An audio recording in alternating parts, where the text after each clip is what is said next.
Well, we shouldn't go too far without talking about the eye tracking because we've teased it twice at this point, and it's pretty intriguing. It's definitely the most sci-fi part of my setup. Yeah. So before you had eye tracking, you were basically tabbing around using keyboard navigation to navigate everything, your web browser, your operating system. Yep. But then you figured out eye tracking. Tell us about that. Yeah, so it's actually part of the same software, Talon Voice. They have support for the eye tracker. And this is very, very easy to get confused. So I want to make sure to be very explicit. The device that I have is called the Tobii 5, Tobii. And when you go to the device manufacturer's website, it's this Windows Hello gaming, augment your gaming skills kind of thing. It doesn't look like a mouse replacement at all, and it only supports Windows.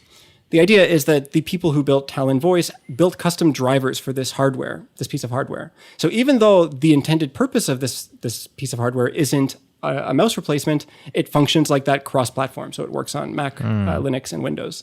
And the idea is it's a bar that you strap. It looks like an Xbox Kinect. It kind of has that kind of an idea. You strap it to the front of your monitor, and it has little infrared sensors. So it can tell where you're looking, essentially. It's not the most precise, but they've accounted for that. So the way that it works is you look at where you want to click, and you make a little popping noise, and it zooms way in. So maybe a 4-inch by 4-inch, 4-inch by 3-inch rectangle zooms way in.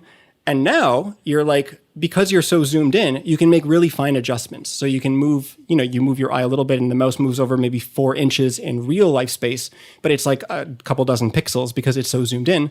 And you make the popping noise again to actually perform the click. You can also say righty if you want to right click.